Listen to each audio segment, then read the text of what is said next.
Саламатсыздар көрермендер, эфирде Халық кәсібі бағдарламасы. Өздеріңізден мен Айнұр Мейрамбайқызы. Бүгінгі біздің бағдарламамыздың басты қонағы Ақсарай қонақ үйінің басшысы Бердіғали Берекетов. Саламатсыз ба? Сізге қояр алғашқы сұрағым, осы кәсіп неліктен осы бағытты таңдадыңыз? Неге басқа бағыт емес? Соған қысқаша тоқталып кетсек.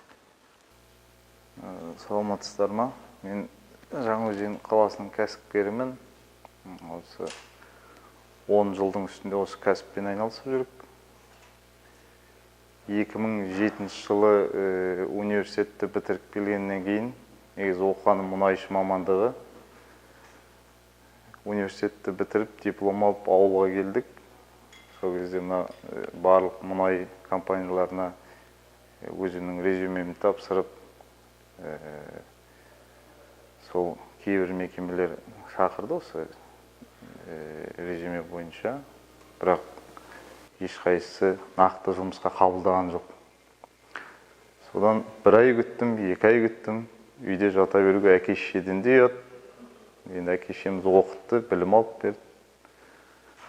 Сосын осы бір нәрсемен айналысу керек, бірдеме жасау керек, табыс табу керек деп не істеймін деген оймен, сосын барлығы біздің кәдімгі базардан күн көріп жүр ғой.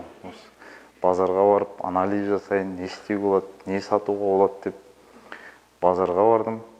Базарда қарап, сосын Ақтаумен салыстырып, сөйтіп жүрген кезде бір мекемемен танысып, сол мекемеге барып жолығып едім. Олар қуана қарсы алды. Ол как раз Жаңаөзенде бізде осы адамымыз жоқ, осы тауарымызды сіз алыңыз, под реализация алыңыз, бізге ақша да кереміз, тек сатып берсең болды осы нәрсені. Қандай тауар сонда? Сонда біздің Жаңаөзен қаласы енді 2007-2008 жылдарда көп, қазіргідей емес, зат аздау болды, не болды, сонда үйдің порошок, губка, сондай ұсақ түйектер ғой, бытовая химия дейді. Соны Ақтаудан олар жібереді, мен өзенен қарсы алам, алып базардан заявка жинаймын, сұранысына байланысты апайларға тапсырып, сөйтіп 100 теңгеден алсам өзімнің қоятын маржам бар ғой, 10%, 15%, 100-ден алсам 115-тен тапсырам, 100-ден алсам 110-нан тапсырам. Сөйтіп бірінші ай 40 мың теңге таптым. Сосын екінші ай базарда апайлармен бәрімен танысып, тіл табысып, екінші ай 80 мың теңге таптым. Үшінші ай 120 мың теңге таптым. Сөйтіп, сол кезде мұнайшы болу арманым еді менің. Сосын ойлап қарасам, мен сол бір мұнайшының жарты айлығындай ақша тауып отырмын. Неліктен осы бизнеспен айналыспаға, тағы бизнесімді ұлғайтпасқа деп. Сөйтіп, ол жаңағы зат сатуымда жүріп жатыр. Сосын екінші оған қосымша дүкен алдым жолдың бойындағы. Базардан су алып келем, жаздың күні, күн ыссы Жаңаөзенде. Суны ұзатып сатам, 100-ден алсам 120-дан сатам. Түнгі сағат 3-ке дейін, 4-ке дейін тұрам, до последнего клиента деген сияқты. Дүкенім жүріп жатыр. Екінші зат тапсырам, оны жүріп жатыр, жаймен деп оборотым айналып бастады. Содан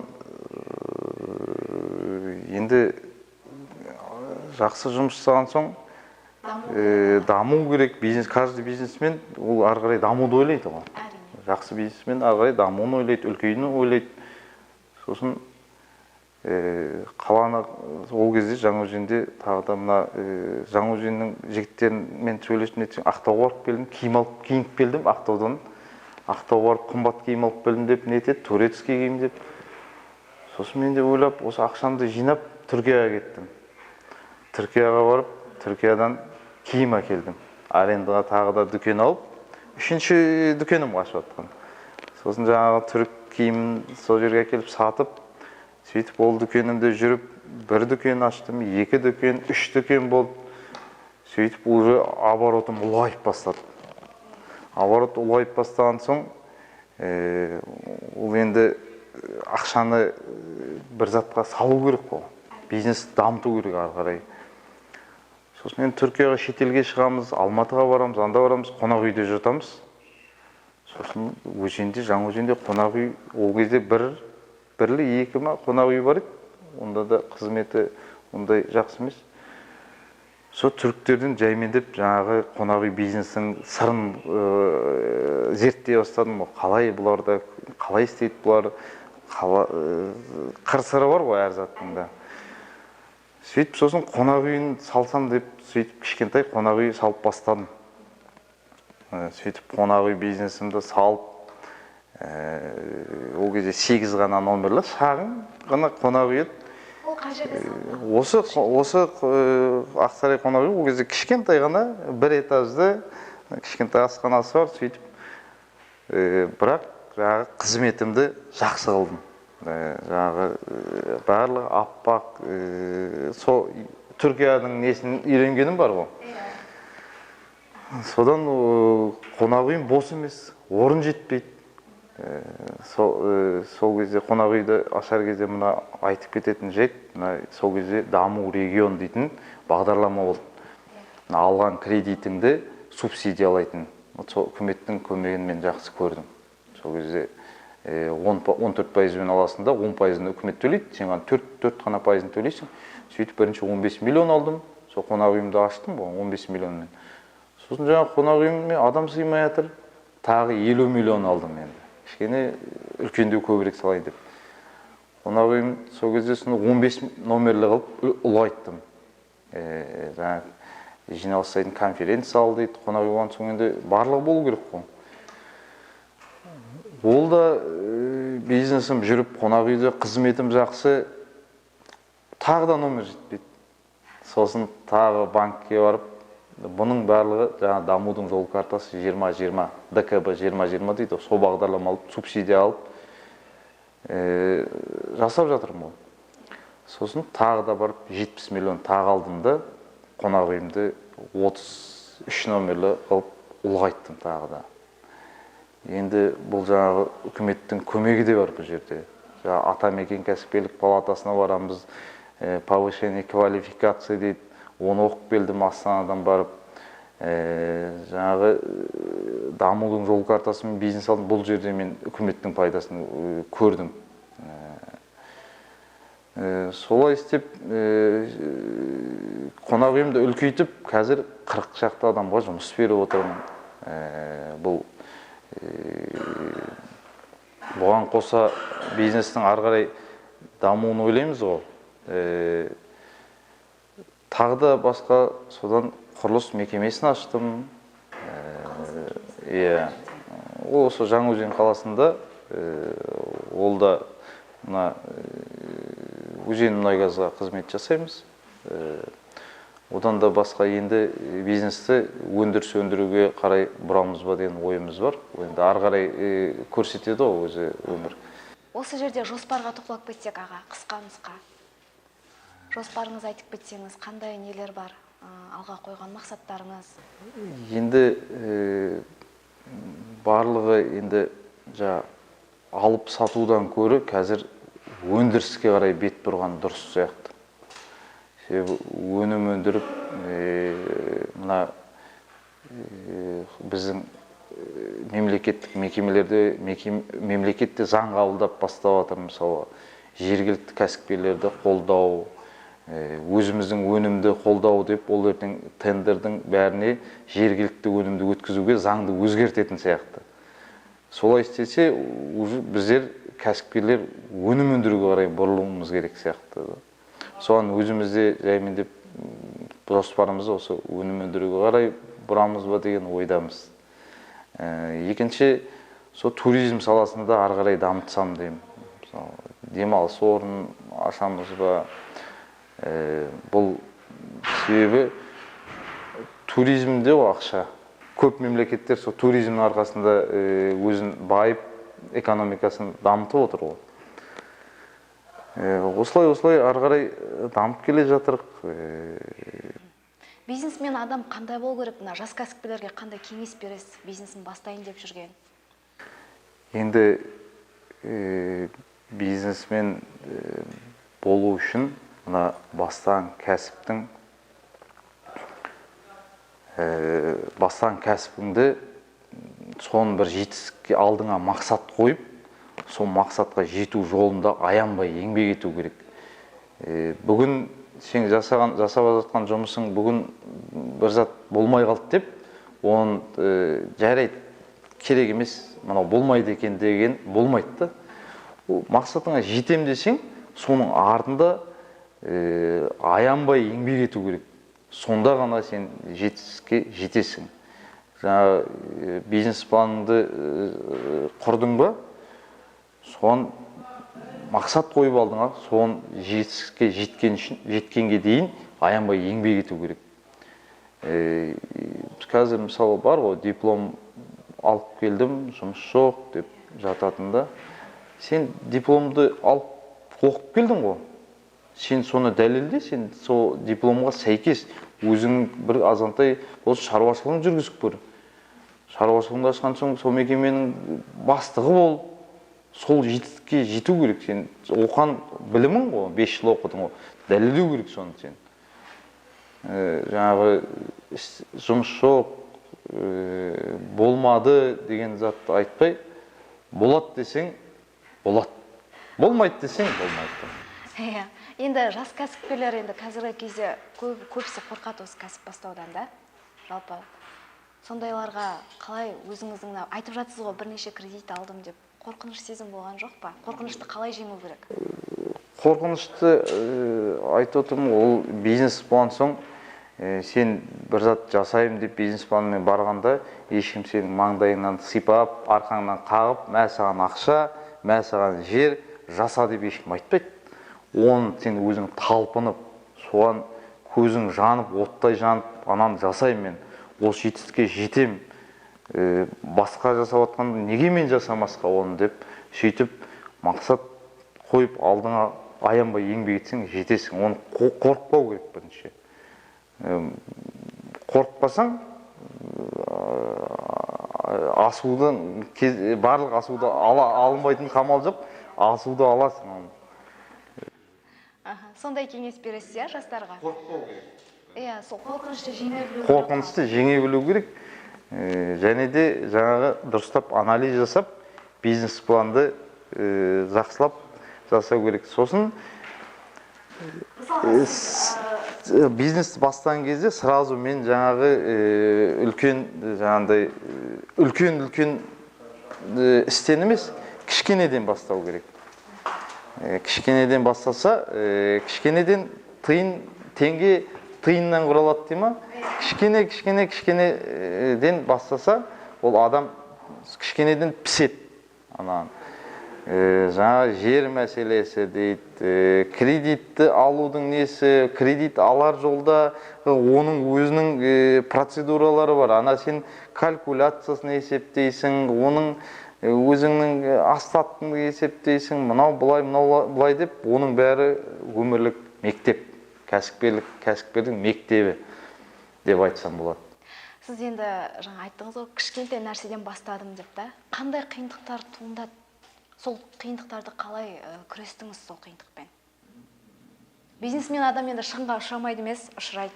Ол енді бірде құлайсың, бірде көтерілесің, бірақ сол бизнесің жүріп жатса, сонымен бірде құлағаның бір ай пайда көрмейсің, екінші ай пайда көресің, солай жай сөйтіп кете бересің ғой. Ол самый главный жаңағы құлаған кезде, ой, бәрі құрыды, мен бизнеспен айналыспаймын деп жауып тастауға болмайды. Әрине бизнесмен болу ол оңай емес.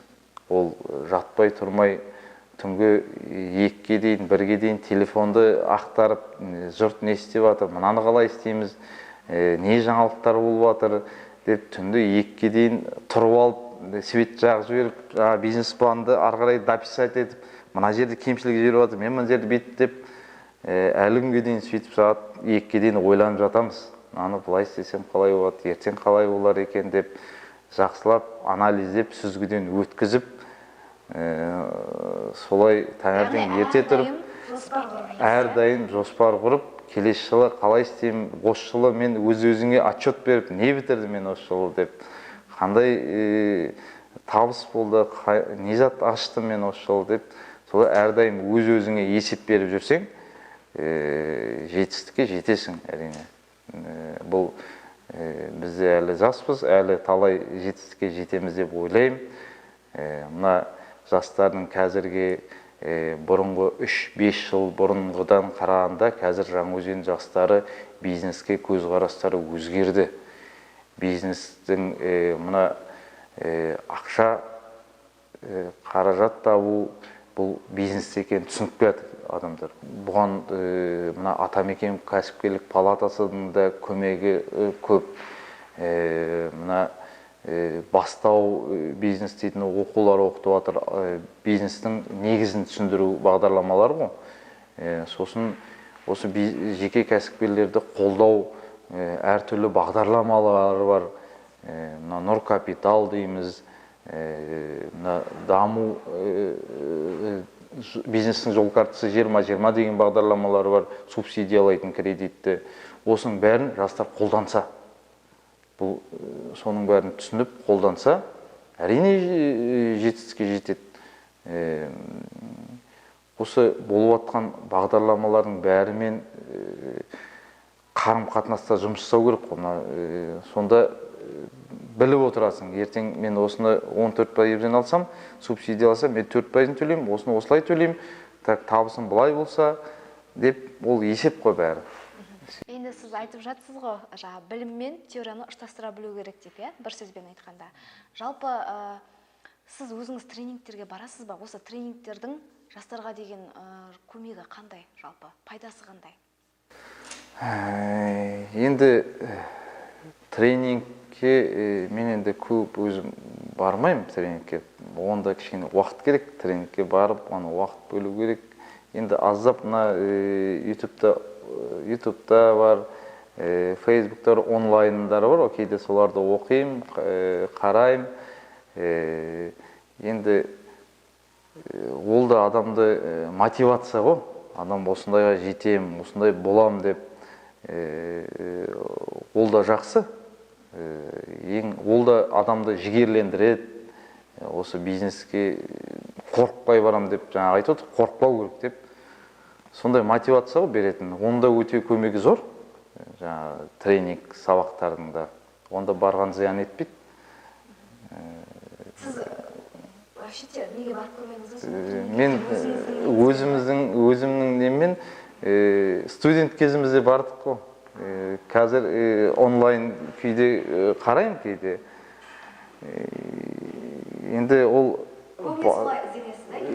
интернет арқылы ізденіп, қай жерде қалай жасап жатыр, қандай жаңалықтар болып жатыр деп, сол әлеуметтік желі дейді ғой, интернет арқылы көп қараймыз. Сізге идеялар қалай туындайды? Мысалға, бизнесмен бір нәрсе тоқтап қалмау керек, өзіңіз айттыңыз да? Түрлендіріп тұрмаса, мына тұтынушы қашып кетуі мүмкін, бір нәрседен жалығады. Сол үшін жан-жақты болу керек па? Бизнесті әрине біз енді кішкене бизнес болған соң, бизнес әртүрлі болғанды жақсы көремін. Мысалы, бүгін мына жерде жұмыстан қаражат аз түссе, мына жақтан түседі, екінші ана бизнестен түседі, сөйтіп общий ана бизнеске көмек керек болса, мына жақтан көмек беріп, солай түрлендіргенді өзім жақсы көремін, бір ғана бағытпен жүрмей. Себебі қазір енді жаймен деп дамып келе жатыр, конкуренция деген сияқты көбейеді. Сол үшін бизнесті түрлендіріп тұрған жақсы деп ойлаймын. Конкуренция деп айтып қалдыңыз. Біздің қаламызда конкуренция бар ма? Осы қонақ үй жағынан болсын, басқа сала болсын, жалпы қаншалықты бар? Дамыған бізде жаймен деп қонақ үйлер дамып келе жатыр, ол өте қуантарлық жағдай. Себебі елім қаламызға келген кезде, мысалы, көп адам бір уақыттан келсе, ана қонақ үйге орналасады, мына қонақ үйге орналасады. Сосын қаламызға деген көзқарас өзгереді. Конечно, әрине жақсы конкуренция болса, сапа пайда болады. Сапа пайда болған соң, ол Жаңаөзенге барып едім, осындай қонақ үйлер жақсы екен деген сондай көзқарас туындаса, қаламызға көптеп туристер келсе деп ойлаймыз. Қасымызда мына кендірлі бар, кендірлі салынса, туризм саласы дамиды ғой. Осы кендірліге жақсылап қонақ үйлер салынса, әрине конкуренция болған дұрыс. Жаңаөзенде де конкуренция дамып келе жатыр. Конкуренция болса, жаңа айтып кеткендей, сапа болады. Сапа болған соң, жақсы қызмет көрсетсең, қонақтар келеді. Әркім өзінің клиент үшін жақсы қызмет жасайды ғой. Әрине конкуренция болған дұрыс. Бізде де, Жаңаөзенде де қазір жастар жәмендеп осы бизнесін бар жігіттер жасап жүрген. Мысалы, дүкендер, қызмет көрсету орталықтары, жаңағыдай ойын сауық орталықтары, мысалы, көбейіп келе жатыр ғой. Ол көбейген сайын, ол жерде қызмет жақсара бастайды. Ол көбейген дұрыс. Себебі барлық адамның кәсіптің нәсібі бар дейді ғой. Нәсібі бар әр кәсіпкердің. Ол қорықпай соны жасау керек. Енді әр саланы дамытып жатыр деп жатсыз да, жастар. Бізде қай сала дамымай қалған сіздің көзқарасыңызбен? Қандай саланы дамыту керек жастар? Не жетіспейді біздің қаламызға? Қай сала жетіспейді дегенім ғой, бір сөзбен айтқанда. Бізде енді азық-түлік дүкені көп, мысалға да, қонақ үйлер дамып келе жатыр. Одан басқа тағы да жаңағы машина жуатын орталықтар көбейіп кетті қаламызда. Біз мына қазіргі заман, мына электроника заманы ол, енді алда келе жатқан цифровизация жүріп жатыр.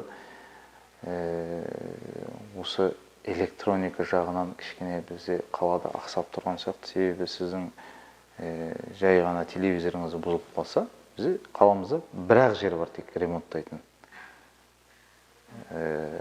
Сіздің плазменный или жаңа цифровой LED телевизорыңыз бұзылса, жөндейтін жоқ бізде.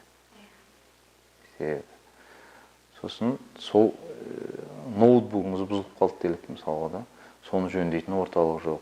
Осы жақсы мамандар болса, сондай жөндеу орталықтарын ашса, мысалы, үлкен қылып әкелдің. Қазір сіз 500 мыңға телевизор алсаңыз, экраны сынса, оны жөндейтін жер жоқ. Жаңаөзенде экраны жоқ, болды, мусорға лақтыр деген сияқты. Соның нелерін, экрандарын ауыстыратын әкеліп қойса, үлкен сондай орталық ашса, мысалы, үйде барлық қазір тоқпен жасайды, электроника бәрі. Соны жөндеу орталықтарын ашса,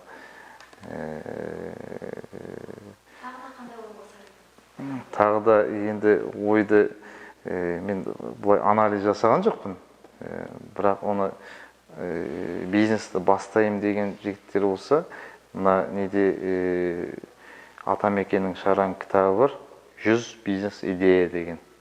Соның ішін әлі күнге дейін өзім оқимын, қарап, қандай бизнес, қандай інілерім бар, нелерім бар, өзімде ақыл айтамын ғой, совет айтамыз. Соны кейде оқимын, содан қараса, ішінде көптеген ойлар бар, идеялар бар.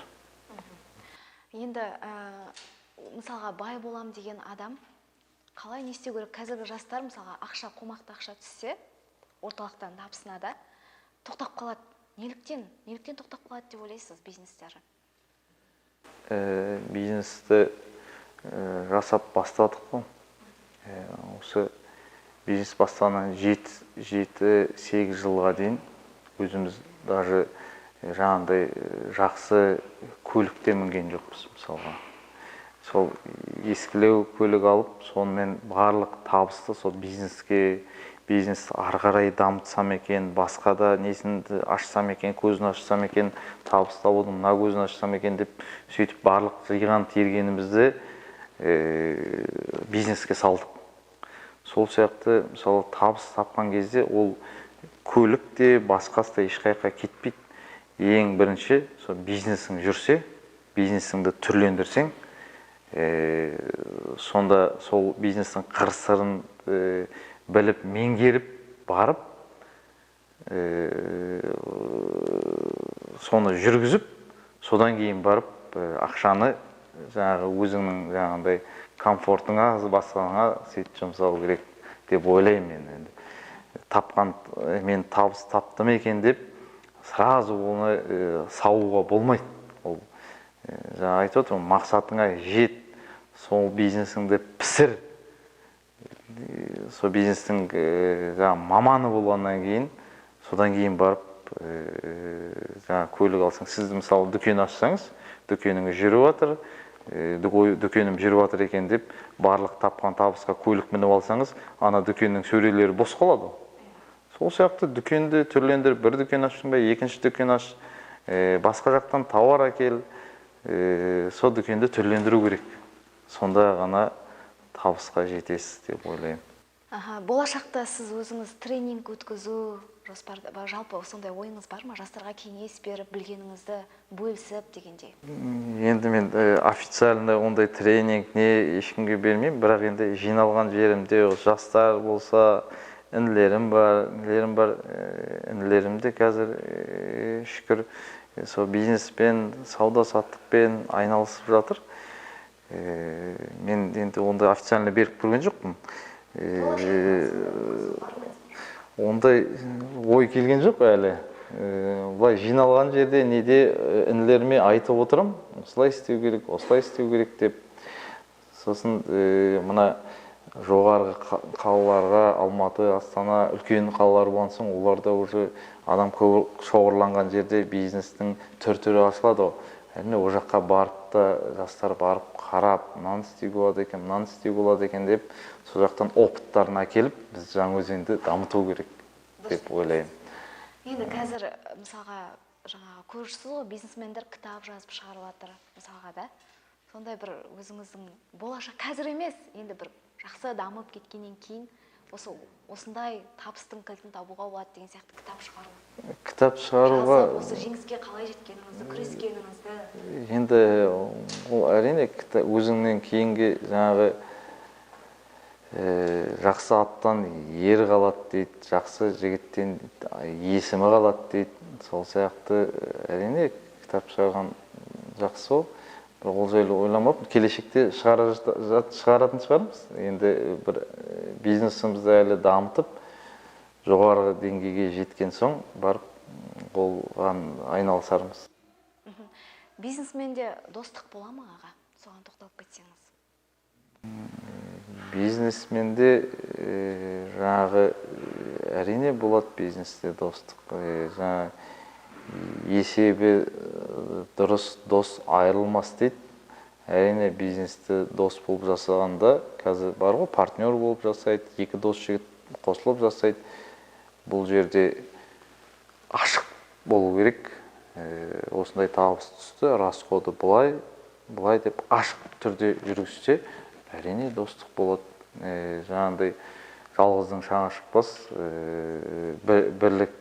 бірлікте тірлік бар дегендей бірігіп жасаса болады жастар. Достық бар бизнесте болады.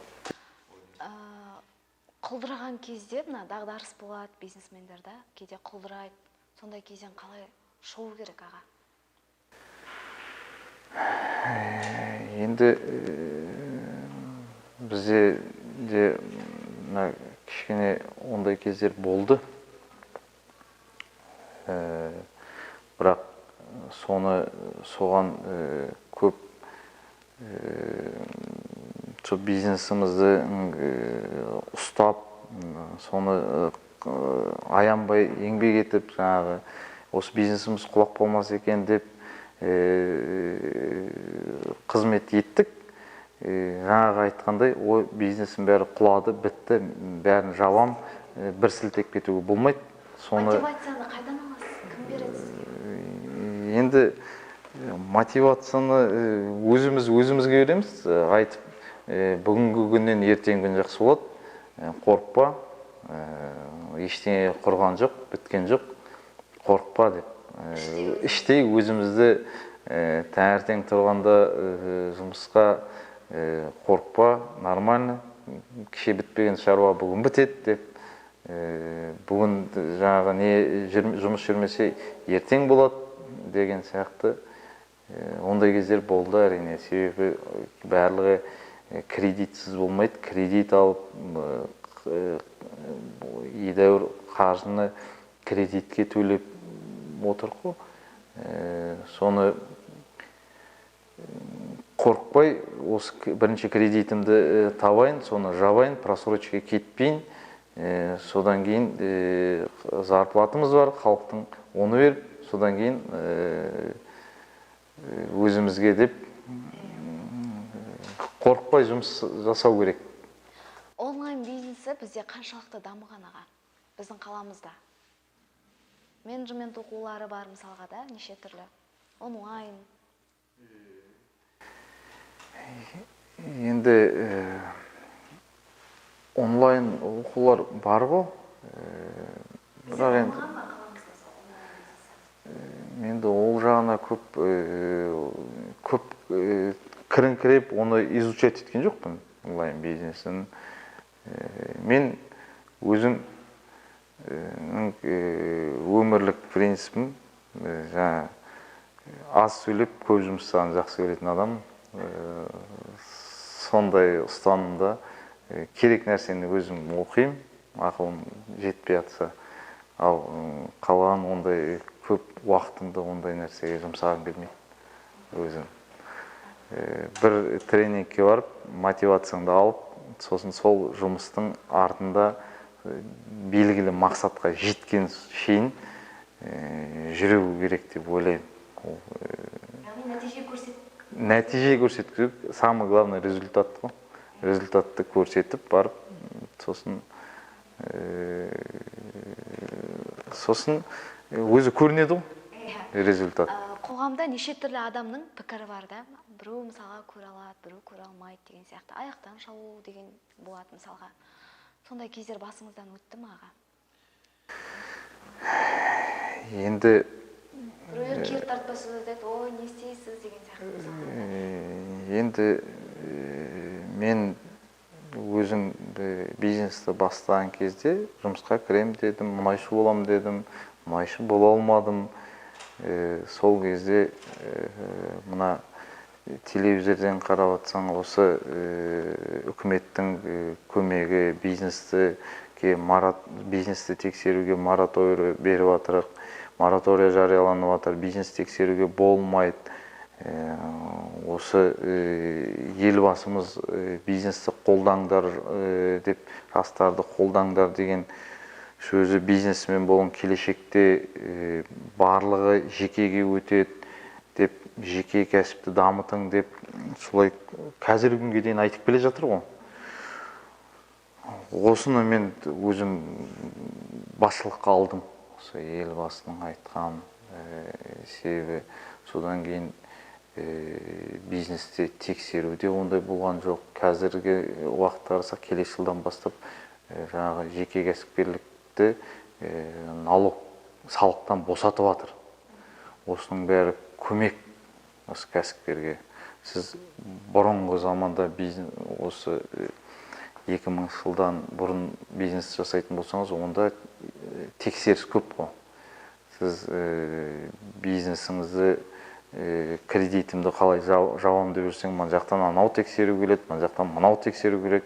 Қазір кішкене бизнесті жүргізуге кішкене оңайырақ деп ойлаймын. Себебі тексерістің бәріне мораторий берді. Бұл үкіметтің үлкен көмегі. Қолдау көп. Жасайым деген жұмысың, кәсібіңді жаса, тек заңға қайшы келмесін. Жасап, осы мүмкіншіліктерді пайдаланып алу керек. Бұл өте үлкен мүмкіндік беріліп жатқан. Жаңағы бір Нұр Капитал дейді, 1% кредит дейді. Бұл біз бұрын бизнесті бастаған кезде біз 24%, 22% кредит алып, сөйтіп бастағанбыз. Бұл 1% дейтін, бұл ұйықтасақ та түсімізге кірмейтін еді бұндай. Бұл өзіңнің проектіңді дәлелдеді, алда қорықпай жаса. Бұл үлкен мүмкіндік. Жастар осы бизнесті жасаса, әрқайсысы 10 адамға жұмыс берсе, онда өте жақсы, жұмыссыз болмайды, өте жақсы көрсеткіш. Аға, мен қысқаша тоқталып кетсек, мына қонақ үйіне да неше бөлмеден тұрады? Сол туралы айтып кетсеңіз. Енді мынау бір бизнесімнің бір бағыты, осы туризм саласы, қонақ үй саласы. Қонақ үйіміз кішкентай 8 бөлмеден болып ашылған. Сосын бұл 15 номерлі болды. Сосын қазір 33 бөлмеден тұрады. Қаламызға келіп жатқан туристері бар, қонақтары бар. Осы жұмысқа келген, жұмыс сапарымен келген адамдар бар. Бәріне қызмет жасап жатырық. Осы айналада барлы 35-40 адамдай еңбек етеміз. Ұжым. Жақсы қызмет жасаймыз. Бағалары қолжетімді, жоғары қалалармен салыстырғанда біздер арзанырақ. Қаламызда кәсібін бастап жатқан, кәсібін жасайын деп, енді бастайын деп жүрген кәсіпкерлерге сәттілік тілеймін. Біріншіден. Екіншіден, осы бизнеске келген кезде қорықпай келу керек. Қорықпай қадам бассаң, алдыңа мақсатыңды қойып, жақсы бизнес планыңды құрып, бизнеске келсең, жетістікке жетесің. Мына жаңа айтып кеттім ғой, осыдан 5 жыл бұрынғы көзқарасқа қарағанда, қазір жастар бизнеске дейтін көзқарастары өзгерді. Осы жаңағы орыста айтады, чем большой зам, лучше маленький сам деп. Өзіңнің кішкентай ісіңнен бастасаң, өзің сол бизнесіңді дамытсаң, үлкен жетістікке жетесің деп ойлаймын. Қорықпау керек. Осы үкіметтің беріп жатқан бағдарламаларын қолдану керек. Әртүрлі көмектер беріліп жатыр. Қазір жастарға гранттар беріліп жатыр. Осының бәрін осы қолданып жұмыс жасаса, сосын ол бизнес бастаған кезде жаңа айттым ғой, басымнан сипап, арқамнан қағып, айналайын жасай ғой деп ешкім айтпайды. Осы қиындықтардың бәрін жеңіп, ол қиындықтар кәсіпкерді спортсмен спорт залға барып шынықса, бұл бизнесменді осындай қиындықтар шынықтырады. Бұдан да біз өткенбіз деп, ертең жақсы жетістікке жеткеннен кейін, бұдан да өткенбіз біз, бұдан қорықпаймыз деп, солай өмірлік тәжірибе алады. Кәсіпкерлерімізге, осы Жаңаөзеннің кәсіпкерлеріне, жас кәсіпкерлеріне тек осы Жаңаөзенде кәсіптерін дамытса, Жаңаөзен қаламыз дамиды. Бәріне сәттілік тілеймін. Тек аянбай еңбек ету керек. Осылай алтындай уақытыңызды бөліп, бізге бар білгеніңіз бөліскеніңіз үшін рахмет сізге. Біз сіздермен қоштаспаймыз. Келесі жүздескенше сау болыңыздар.